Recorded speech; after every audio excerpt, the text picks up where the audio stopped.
welcome back to the next lecture on our first topic of fifth unit, that is stability of slopes. So in the previous classes, we have been talking about shear strength of soils, and in today's class, we'll try to have an introduction or an insight to slope stability or stability of slopes, in which we'll try to understand what is meant by a slope, and then we'll go on to understand what are the different types of slopes, how do we classify the slopes, and we'll come across with in which all different cases we will encounter the issues in the case of slopes, and what are the different stabilization techniques that we have to ensure that your slope is going to be safe. Okay, so that all we will be trying to talk about, and moving on, we'll go ahead in analyzing the different types of slopes broadly, which are categorized as infinite and finite slopes. Okay, that's all about this fifth unit, which we'll be broadly covering. So let's get started with what is meant by stability of slopes. Slope in general, whenever we start understanding what does the word slope mean, so we can understand that slope is nothing but it's an exposed ground surface that stands at an angle with the horizontal. That slope is what we call it as unrestrained slope. So without having any kind of support being provided, so soil material on its own, it is able to stand at some angle of inclination. Okay, so that particular ground surface which is at an angle of inclination with the horizontal, so that is what we call it as slope or the sloping ground. So let us try to have an idea of in which all places we come across with the slopes. Okay, what are the different broad classification that we talk about slopes and so on. So next, if we go on to understand what are the different types of slopes that we come across with, so depending on the method of construction, how do we classify it? Depending on the type of material, how do we classify it? And depending on extent to which it is existing, how do we classify it? So all that based on which we'll try to talk about your types of slopes. So depending on the method of construction, so we classify the slopes as natural slopes, or man-made, or otherwise engineering or engineered slopes. What is natural slope? Slope which is existing by its own natural condition. Okay, so nobody has provided that particular slope. So because of the natural activities, because of the natural changes, climatic conditions, whatever, the sloping grounds which you generally come across are nothing but your natural slopes. So for example, your mountains, hills, Himalayan regions, all that comes under your natural slopes, because nobody has provided that particular slope there. So by nature itself, the formation happened for that particular ground. Naturally itself, it has formed like that. So such kind of slopes are called as your natural slopes. Now, what is man-made or engineered slopes means? So man-made or engineered slopes in the sense like the slopes, whatever we provide in the construction of the embankment, or in the construction of some earthen dams, or in the construction of some check dams, where you are trying to construct some barrier for storing the water in the case of river bodies, okay, which we call it as river dikes, or in the case of when you carry out some excavation in the ground. So while excavating the ground, what you see is trenches are getting formed. You find some holes being digged, and the surfaces of that trenches, whatever you dig, the sides of the trenches, whatever you dig, will have some slope existing. So it could be a steeper slope, it could be a flatter slope. So depending on the type of soil existing there, so the stability of that particular slope. Sometimes a slope with gentle slope itself, or a ground with gentle slope itself will not be safe. Sometimes ground with very steeper slope is also going to be safe. Okay, so it all depends on the properties of that particular soil, what is existing there. That would govern whether that particular slope is going to be safe or unsafe. Safe in the sense whether it is stable or unstable. Okay, all those such embankments, earthen dams, river dikes, excavated trenches which has got some slopes. Okay, your river banks, or maybe canals when you are constructing. Okay, so all such slopes, whatever you are referring to, are most of the times are man-made or engineered slopes. And next, how do we understand this classification of slopes? Depending on the extent to which they are extended. Extent to which they are extended means whether that slope what you are trying to talk about for that ground, whether it is extended to a finite distance or whether it is extended to an infinite distance. When do we come across with what is called as an slope extended to an infinite distance?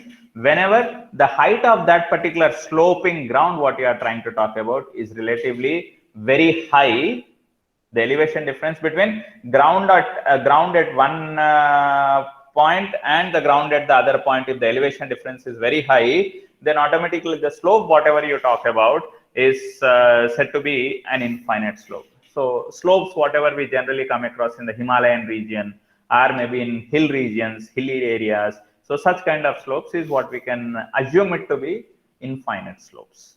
Okay, so it's a constant slope. What we assume is that the ground is having some constant slope but extended to an infinite distance. Infinite distance doesn't mean it's very far away distance, but relatively the distance over which that particular slope is existing is higher distance. So such slopes are called as your infinite slopes. In case if your slope whatever you are trying to provide is extended to a limited height, okay, so such slopes are called as your finite slopes, like say your slope of your embankment ground, or slope of the canal what you are trying to dig, canal surfaces. Okay, so and the slopes of your dam, any earthen material which is placed there. Okay, so all such slopes are whatever we come across are called as your finite slopes. In general, man-made or your engineered slopes are mostly what we call it as your finite slopes, and most of the cases of natural slopes like hilly regions, Himalayas, mountains, so whatever you come across such kind of areas, so we consider those slopes to be your infinite slopes. And we also understand this classification of slopes depending on the material existing along that sloping surface. Okay, so we, depending on the type of the slope material or the material existing along that slope, we call that particular slope to be either cohesionless or cohesive. So whenever you come across some desert areas, so you might be seeing that sand deposits existing at certain angle of inclination without having any collapse in the structure. So that angle of inclination, sometimes you might have also called it as angle of repose. Okay, so with that particular inclination, whenever you have some soil particles standing by its own particle to particle bonding at some inclination, so such slopes are called as your cohesionless slopes. And in case of clay soil deposits or clay silt deposits, in such kind of deposits, when you are trying to excavate the ground or when you are trying to excavate the soil, yeah, in the process of excavation, if you could see some of the ground sides are at some inclination, or sometimes you will be seeing that ground existing there adjacent would be relatively vertical. So such kind of slopes are what we call it as your cohesive slopes. Cohesive in the sense your clay type of soil deposits, because of the cohesive nature between the particles, that sloping of the ground is existing there. Now, why is this stability of slopes is important for us? I repeat, why is that stability of slopes is important? So, are we not going to have a situation where we can avoid these slopes in the construction and then accordingly go according to your necessity? It's not possible to avoid the slopes, because if you come across with some areas like Eastern Ghats or eastern parts of our country, so mostly whatever you come across is your Himalayan regions or your sloping grounds only. I mean, such particular cases, if you want to avoid the sloping grounds for taking up your construction of any structures there, it's not possible. It's not going to be feasible. Okay. So you are forced to take up the construction on such particular sloping grounds, but still you want to ensure that your slopes, whatever you have existing there, should be stable, either after your construction or before construction or during construction. So whatever it is, so your slope has to be stable. If at all your slope is stable, then only you say the structure existing on the slope or adjacent to the slope is going to be safe. Let's say, for example, if I am looking at this particular image, now what do we see? If the soil here, the sloping ground along some weakest zone, if the soil is getting slided away from its position, what would happen? Any structure what is constructed on that sloping ground would also get slided away, which indicates that the failure has happened in that particular structure. There are some situations where, let's say, for example, in the ghat areas, that hilly areas, along the ghat roads, if we are moving across, maybe immediately after some rainfall, or maybe after maybe during the rainfall season, what we see is that the slope of the ground, which was earlier stable, is now no more stable. Why I'm saying it is no more stable? Because some part of the soil material started sliding down. And once it started sliding down, you don't say the slope of the ground existing there is stable. Ground is no more stable, no more safe there. So any kind of structures what you have adjacent to that are on that particular slopes, where those slopes are not stable, your structures are said to be failing. Okay, so we have to be very careful whenever you are coming across with your livelihood activities associated with the regions where you have your sloping grounds. So you have to be very careful. First, we need to understand whether that particular slope is safe against various actions on it. Maybe because of your wind, maybe because of rain, or maybe because of erosion of the soil, or maybe because of any superstructural load coming onto it, or maybe because of its own self-weight, or maybe because of an earthquake. So because of various things, or maybe because of the rise in water table there, or if that sloping ground, whatever I am talking about, that slope, whatever I am looking at is for the case of an embankment constructed for reservoir. So if it is so, then in the case of reservoir, if there is a sudden drawdown in the water level in the reservoir, then the effect of that sudden drawdown of water level in the reservoir on the embankment, how is it going to be? Whether it is going to ensure the stability of your slope, or whether it is going to decrease the stability of the slope. So what is all happening? That is all first we should understand. The effects of various actions on that particular slope has to be understood, not only during your process of construction, not just only in the short-term process, in the long-term process, how is going to be the behavior of that particular slope is what we have to understand. And with that understanding, we should go on to design any particular structure on that sloping grounds, or adjacent to that sloping grounds, or nearer to that sloping grounds, or if those slopes, whatever you are trying to provide there, is in the case of an embankment, or in the case of a highway alignment, or in the case of your railway track alignment. So whatever. So first we should understand how is that slope existing, whether the slope is safe.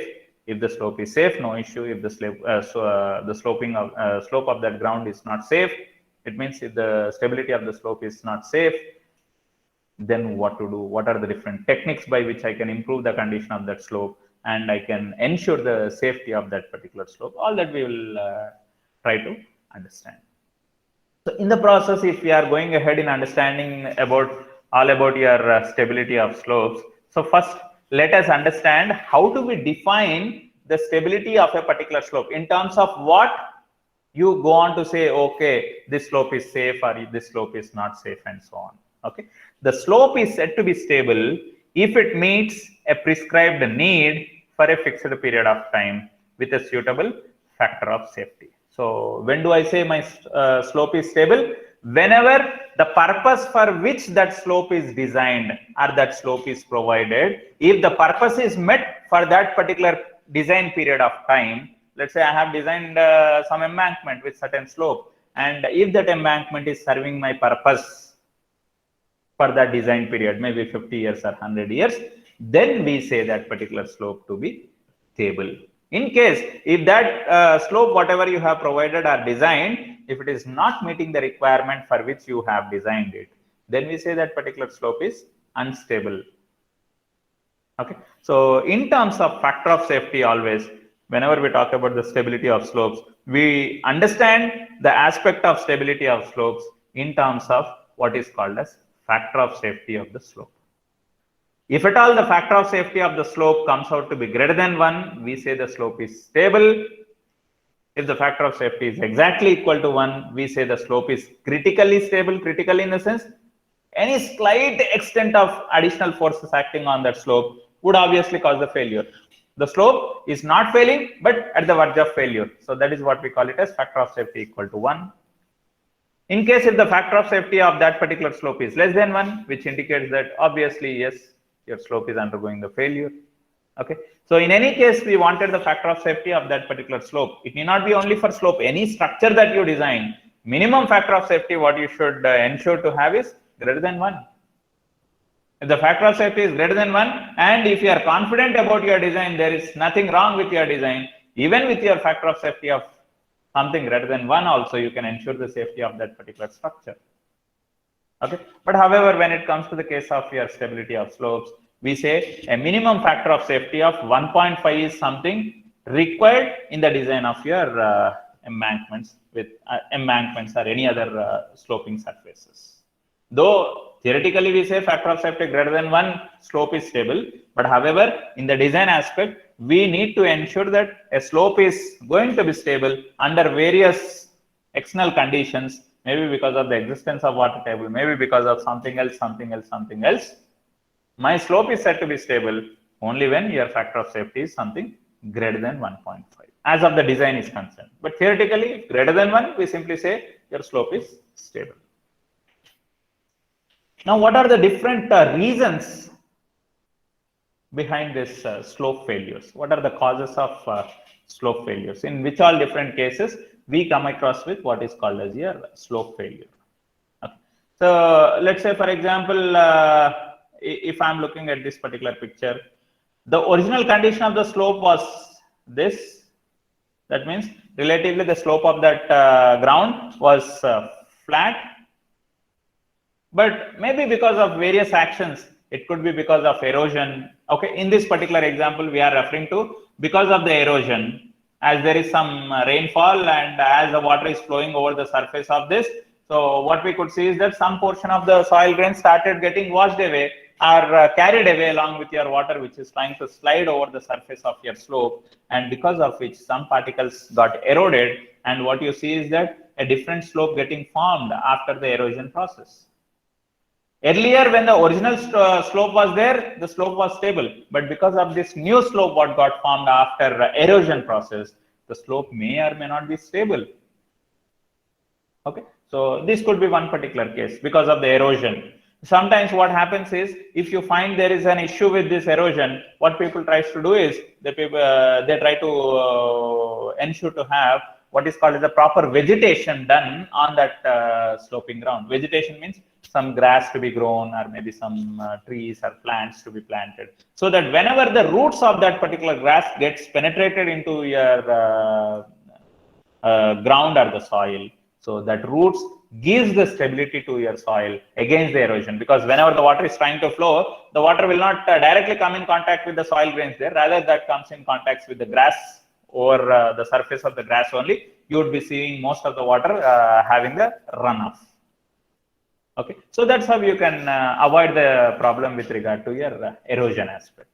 And sometimes whenever you look at your banks of the river, or your banks of your flowing streams, okay, so it could be canal or maybe a river or whatever. So because of that water flow existing there, due to the velocity with which the water flow is existing, you could see sometimes there is what is called as your scouring process happening. So on that particular slope of the river bank, you might see, because of the water pressure or because of the force with which the water is trying to flow from upstream to downstream, there is some possibility that some portion of the soil grains might be getting scoured. Those particles gets removed and get carried away with your water which is trying to flow through that stream or canal or river.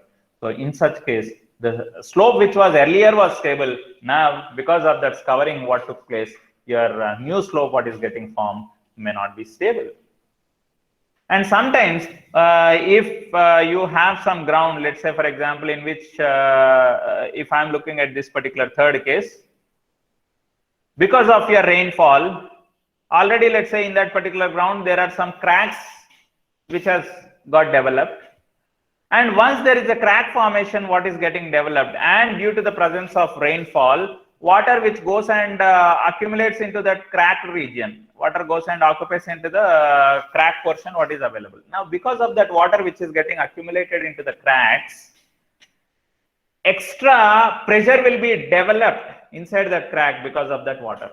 Water exerts some extra pressure additionally over and above what is the stresses that are existing in the soil, so that excess additional stresses are getting generated in the soil, in this region of the soil, okay, in this region of the soil from the water which is getting filled into that particular crack portion. So because of which the soil which is ultimately available to offer you the resistance, maybe if I say this to be my failure surface, what I am just trying to draw in red. Okay, so if I consider this to be my failure surface, then the amount of force that is getting resisted along that failure surface will decrease, because the region what is available for developing that resistance got decreased, for the reason that to some extent the crack got extended, and beyond that only I have the soil which can offer me the resistance against the failure. So due to which there is a possibility of slope undergoing the failure because of that crack formation. And sometimes because of your self weight of the soil itself, there is a possibility that your some part of the soil mass starts getting slided because of the effect of gravity. Because of the self weight of the soil existing along that slope itself, you might find that portion of the soil might start getting slided from the parent material.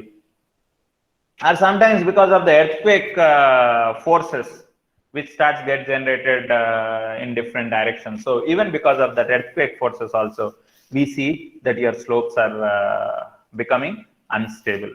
Some portion of the ground starts getting slided away, resulting in the failure of that particular slope.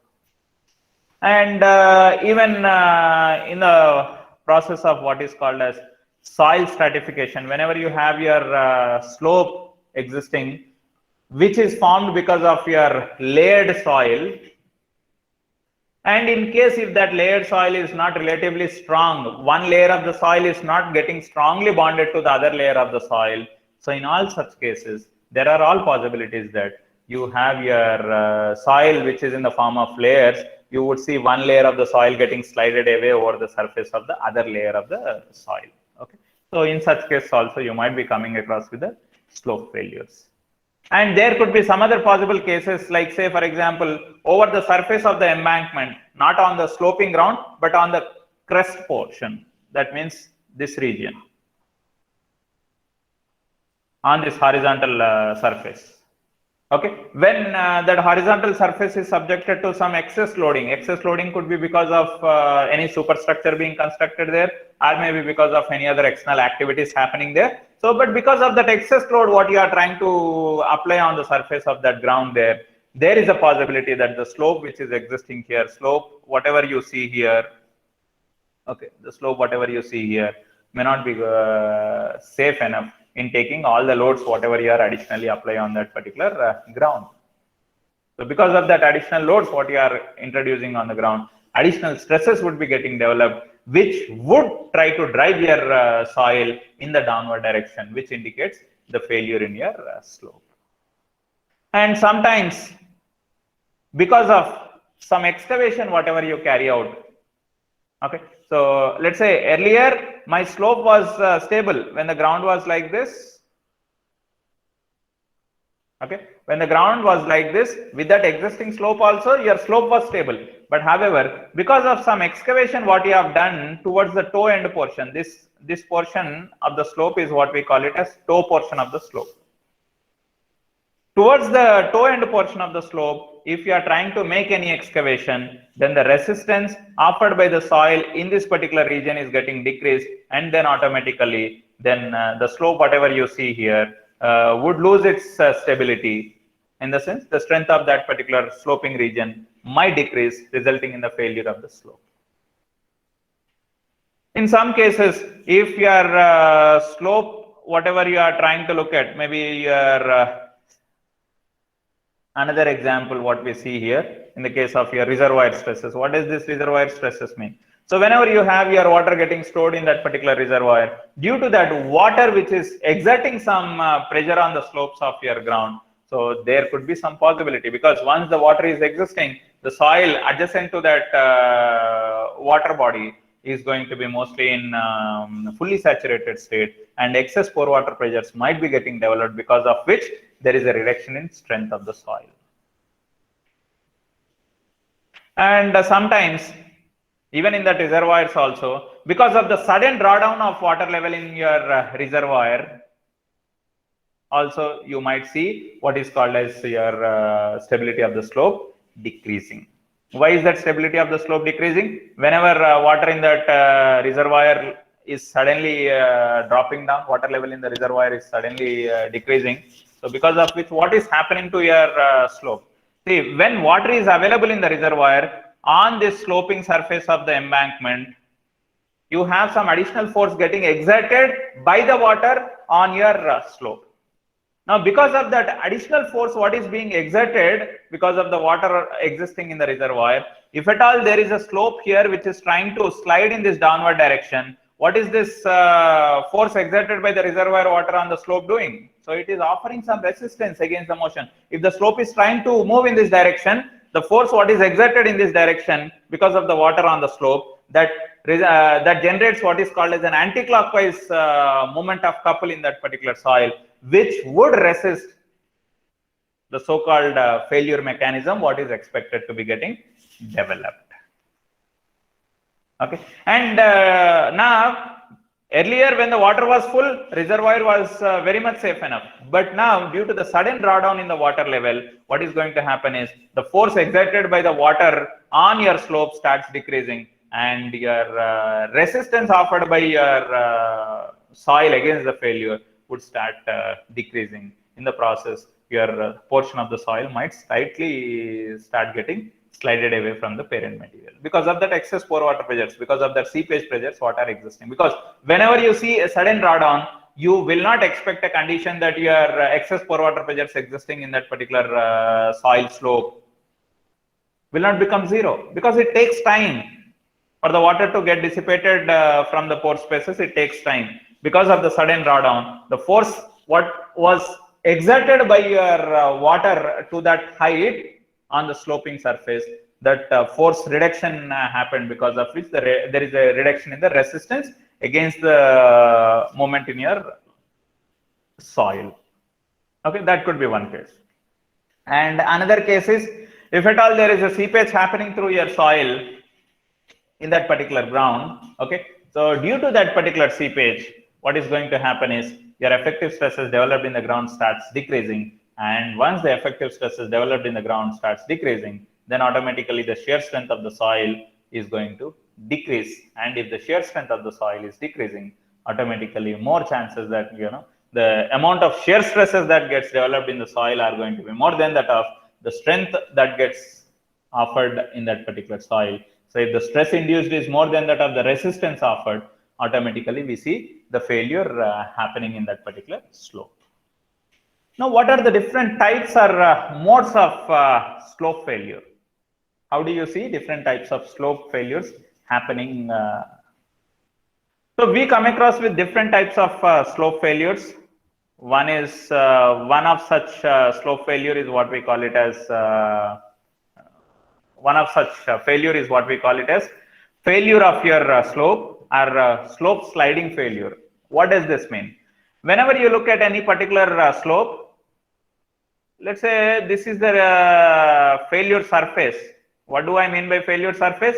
It is that particular plane along which the failure is happening in your soil. I repeat, failure surface. The word failure surface means, okay, this is what I am calling it as failure arc or failure surface. Now, what does that failure arc or failure surface indicate? So it's nothing but it is indicating me a plane along which the failure is getting developed. Now on that particular plane, the amount of shear stresses getting developed, if they are more than that of the amount of shear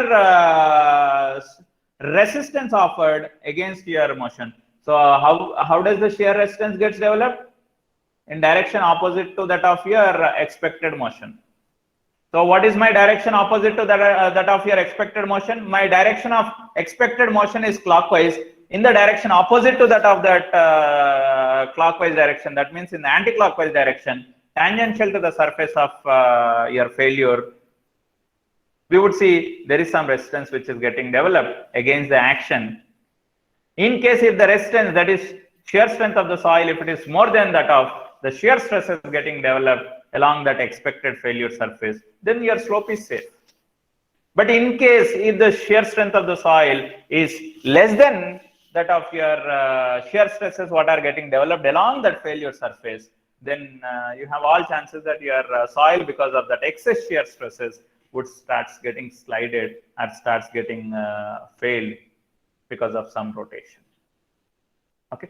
So if this failure surface, whatever we are representing here, if it is intersecting the slope of this existing ground, if this expected failure surface is intersecting somewhere, if the so-called failure surface what is getting formed, if it is intersecting somewhere on the sloping ground, so such kind of failure is what we simply call it as slope failure or slope sliding.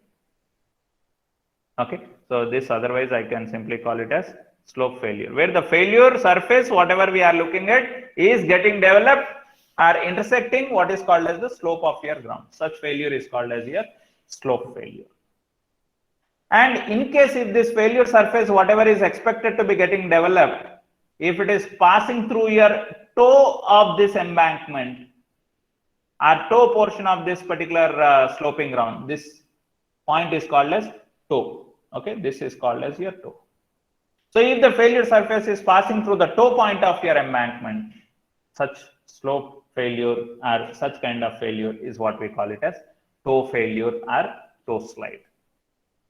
Okay, so typically what does this toe failure means?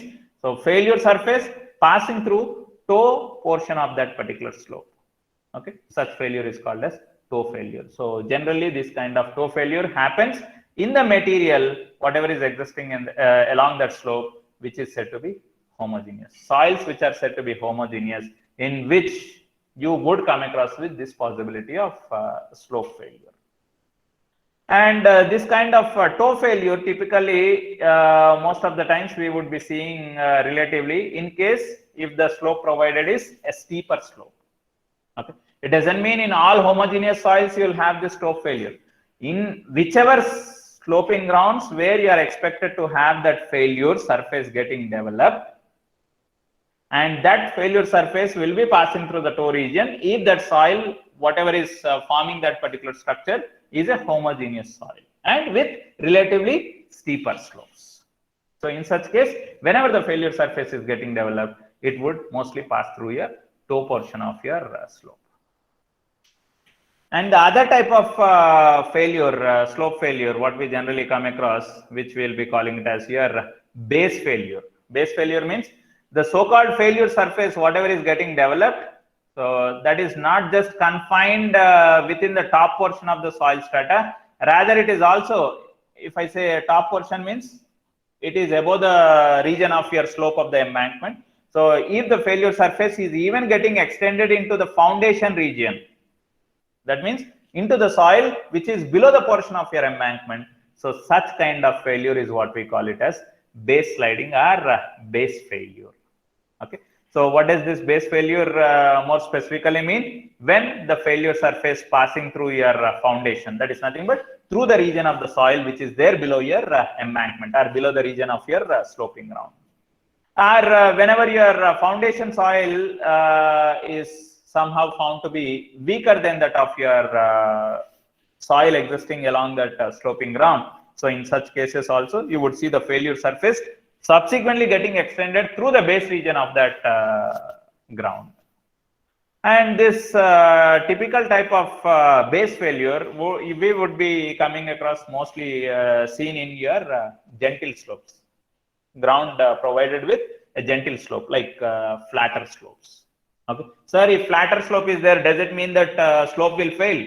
Yes, there could be some possibilities. It depends totally on your shear strength parameters of that particular soil. Though the slope is flat, still you might have possibilities of having the failure in that particular slopes. Now, how do we, when we understand, yes, the slopes are undergoing the failure, then what are the different measures that we can take, or what are the different methods by which you can ensure the stability of that particular slopes? Okay, if at all there is a failure surface that is expected to be getting developed, then how do we ensure, or what steps do I need to take in order to ensure the stability of those particular slopes? Let's say, for example, if I have some slopes which are relatively having steeper slope, if I have some sloping ground existing with some steep angle slopes, then in such case, you can remove some portion of the soil if there is a possibility and try to provide what is called as a slope which is relatively flatter in nature. The sloping angle is what we are trying to reduce, because of which the stability of the slope can be improved. Okay, so maybe here also, if you can, in this particular example, if you can remove some portion of the soil where you found it is relatively weak, or where you are trying to flatten the surface of that slope, so that's how you can try to improve your stability of the slope. And sometimes whenever this complete slope is found to be not stable, then what you can do is you can try to provide a kind of step portion. You can provide the slope something like this in the form of steps, so that you can try to minimize the effect of failure in that particular sloping ground. That's another way of doing it.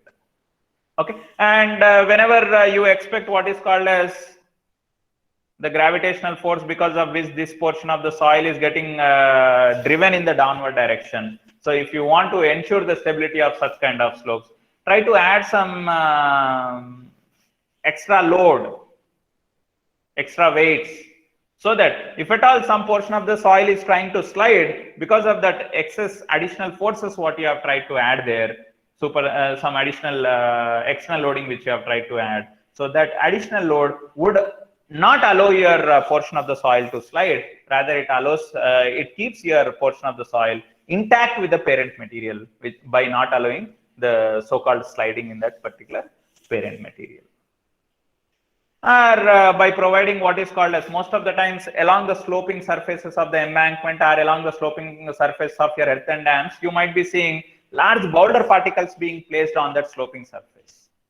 So what is the role of that large boulder particles? If at all there is a failure surface which is getting developed, which is trying to cause the failure in that particular slope, so that large boulder particles, because of their gravitational force, because of the effect of the weight of those stones, large boulder pieces, it would decrease the stability, it would improve the stability aspect of that particular slope which is expected to undergo the failure. And the other advantage of providing your large stone pieces is that whenever there is an erosion, so those large boulder pieces, water starts flowing over the surface of the large boulder pieces, which will prevent the escaping of your fine grained particles during the process of the runoff water flowing along that surface.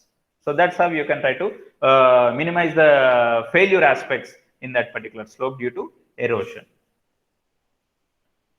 And sometimes whenever you have your excess seepage pressures getting developed along that slope, we said earlier, because of that excess seepage pressures, there are possibilities that your slope is expected to undergo the failure. So if excess seepage pressures are expected to be getting developed, you can try to provide some drainage paths, so that excess seepage pressures can get dissipated, because of which the effective stresses developed in the soil would increase, and automatically the strength of the soil is going to be more, and it would offer you more resistance against the failure.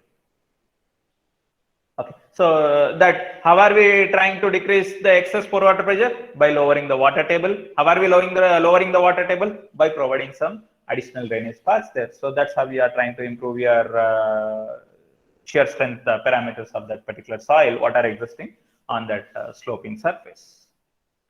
And sometimes what we see is that if the slope is not suitable, people try to drive some piles into the ground, or rather we call them as anchors into the ground. And by driving those anchors into the ground, you can try to improve the stability of that particular slope, which is expected to undergo the failure. And in some cases, you can try to go on to construct a retaining structure. This is nothing but a retaining structure. If this portion of the soil, if it is expected to slide, if it is trying to rotate and fail, if I can construct what is called as a retaining structure, what is that retaining structure trying to do? It is trying to offer the resistance against the sliding in that particular soil mass. So that's how you can try to ensure the stability of your structure, stability of your slope rather. Okay. And sometimes by constructing what is called as deep foundations or extending your basements relatively deeper into the ground on that sloping at the bottom of the sloping ground or towards the top of the sloping ground. So if you are trying to construct your structure with foundations deeper into the ground, so that deep foundations or deep basements what you have into the ground would obviously offer you relatively more resistance against your failure. If at all failure surface is trying to get developed, okay, so that so-called deep foundation, what is extended relatively deeper into the ground, would offer you more resistance, because that foundation cannot undergo the failure. So that's how your foundation would try to offer you additional resistance against your failure what is getting developed there. And there are different modern techniques what people are trying to adopt, like it's not just driving your piles into the ground in this direction is sufficient enough to give more stability to your slope. Okay, this is not going to be a modern technique what people are following, as this particular slope itself is said to be critical, as the portion of the slope is said to be undergoing the failure. So what people are trying to do is they are trying to drive some anchors or drive some small diameter steel bars into the ground, or maybe small diameter piles inside your sloping ground, so that if at all there is a failure surface which is trying to get developed, and along that failure surface, if the soil is trying to slide, what is that anchors are your small diameter piles, small diameter bars are going to do means those bars will not allow the soil to slide. It will offer you the resistance against that so-called sliding in that particular portion of your slope. Okay, so that's the utility of micro piles. Micro piles in the sense small diameter piles. We'll try to understand what is this micro piles and so on in our next course, that is foundation engineering. Okay, so likewise, whatever could be the techniques that you wanted, you can go on to add those techniques to improve the condition of that slope, which is expected to have failure in it. And nowadays people are trying to go on to use what is called as different types of geosynthetic techniques which are available. Okay, so providing what is called as a grass carpet along that sloping surface to prevent your erosion in that slope, or in order to increase the bearing capacity of the soil existing along that sloping region, we'll try to introduce different types of geosynthetic materials in the construction of your embankment there. So we place a geogrid and a layer of soil, properly compact it, another geogrid, another layer of soil, properly compact it. If at all the soil is trying to fail, this geogrid, which is relatively having higher stiffness, so which will not allow your failure surface to further get extended beyond your geosynthetic materials which are placed. In the process, you are trying to increase the stability of that particular slope. Okay, so we have got different techniques by which one can try to improve the strength characteristics of that particular slope. But only one thing what we need to understand is that that so-called slope what we are trying to look at, whether it is stable or unstable. In case if it is stable, whether it is stable only for now, or is it going to be stable on a long-term process? Okay, if it is stable on a long-term process as well as short-term process, then there is no issue with the slope. In case if the slope is stable for now but not sure about its stability in the later stages, then what kind of different alternative techniques that we can think of in improving the stability of that particular slope? That is all we have to understand. So in general, whenever we want to analyze the slope, okay, so basically how do we analyze the slope which is said to be infinite or slope which is said to be finite, whatever might be the type of slope. So how do we analyze the slope? Means we analyze the slope based on the basic fundamentals of equilibrium. Okay, we take the part of the soil mass, we look at all the forces acting on that soil mass, and what are the forces causing the driving in the soil, what are the forces which are offering the resistance against your motion in the soil, and if at all your driving forces are more than that of your resisting forces, then automatically the slope will fail. Or if at all your resisting forces are more than that of your driving forces, then your slope is said to be stable. And if at all your driving forces are equal to your resisting forces, we say that particular slope is not failing, but it is at the verge of your failure. Okay, so that's how we go on to analyze your slopes. So simply on the basic fundamental concepts of limiting equilibrium, we consider your soil mass, we understand what are the different forces acting on it, and we go on to apply your equilibrium conditions to know whether that particular, in order to keep that part of the soil mass in equilibrium at rest condition. So how much amount of resistance that is to be developed along that expected failure surface. So if at all that resistance what is getting developed is more than that of your driving force, the disturbing force, then I can say your slope is said to be safe and stable in terms of its failure, what is expected to happen. Okay. Stability of slope, whenever we are trying to talk about, generally is expressed in terms of what is called as factor of safety of that particular slope.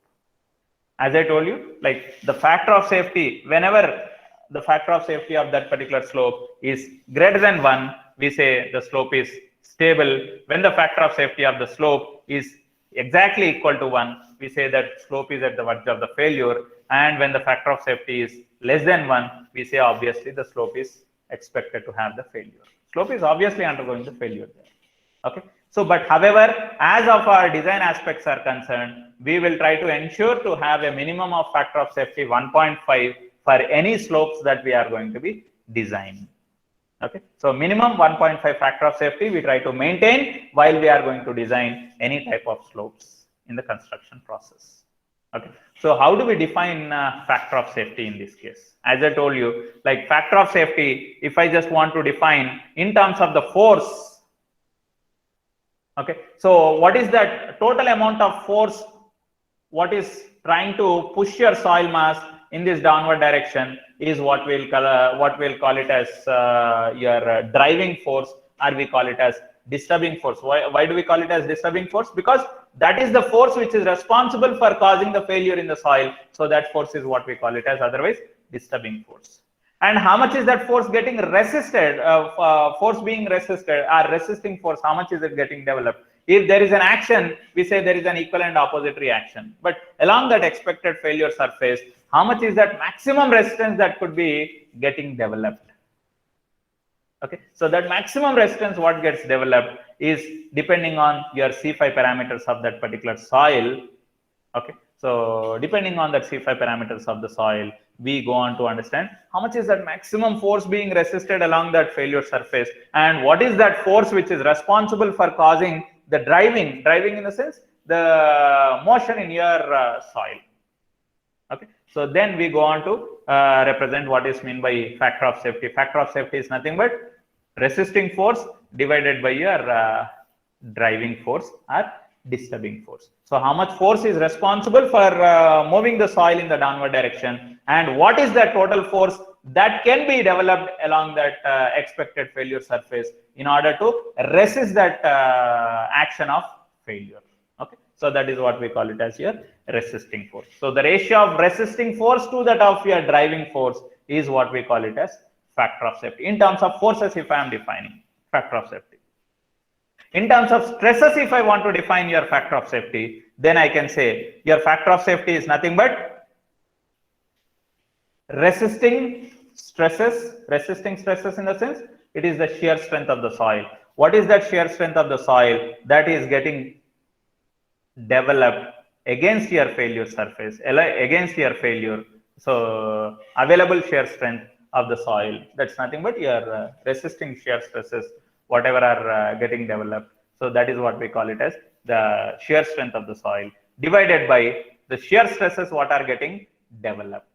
Okay, so these forces which are trying to drive the soil in the downward direction. So force which is acting tangential to the failure surface. So that force over what area the tangential force is getting developed, if I can divide it with, so force by area gives me the amount of total shear stress what is getting developed along that failure surface. So shear stress, how much is it getting developed to induce the failure, and how much was the shear strength of the soil which is getting mobilized or which is getting developed against your failure. So total strength mobilized by total stresses induced is what you define it as your factor of safety. Okay, so how much strength that particular soil has got divided by how much stresses are getting induced in the soil, so in order to cause the failure. Okay, so that ratio is what we call it as factor of safety. And sometimes the same factor of safety I can also go on to define in terms of the moment. Okay, so how do I define that factor of safety in terms of the moment? So factor of safety in terms of the moment, if I want to define, so it's nothing but resisting moment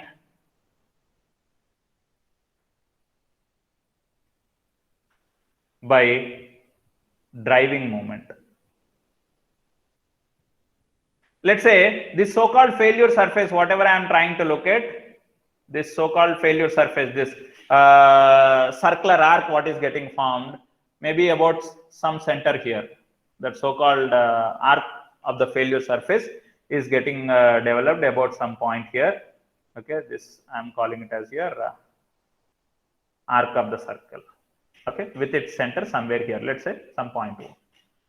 Now, if I know how much is that force causing the driving in the soil, I'll just try to calculate the resultant of all those forces, and I'll go on to represent the resultant of all those forces, and at what perpendicular distance that resultant force is existing is what I'll try to calculate. That's nothing but the radius of that particular arc what is getting formed. Okay, so my driving moment, if I want to calculate, driving moment is nothing but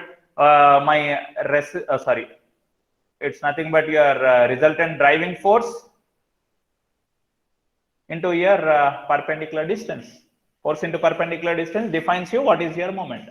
And in the similar way, resisting moment is nothing but it is the force which is called as your resisting force into the corresponding perpendicular distance. Okay, so which is that force which is responsible in resisting the moment? And once again, in the numerator I can cancel your R, and in the denominator I can cancel your R. What I'll be ultimately once again getting is same resisting force divided by your driving force or disturbing force.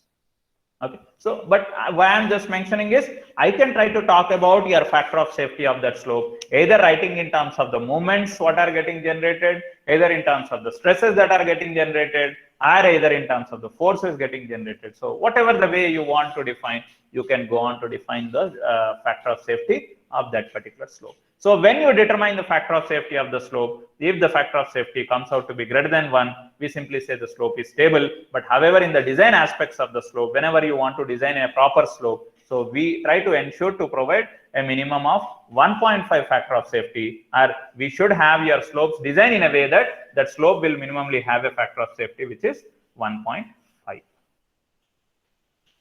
Okay, so we will stop our discussion with this, and in our next class we'll continue with the analysis of different types of slopes. Okay, so in the process of analysis of different types of slopes, we'll first start with what is called as slope stability analysis for infinite slopes, where you do not consider the effect of water table and we consider the effect of water table, and accordingly we go ahead in analyzing that infinite slopes, and then we go on to analyze different finite slopes.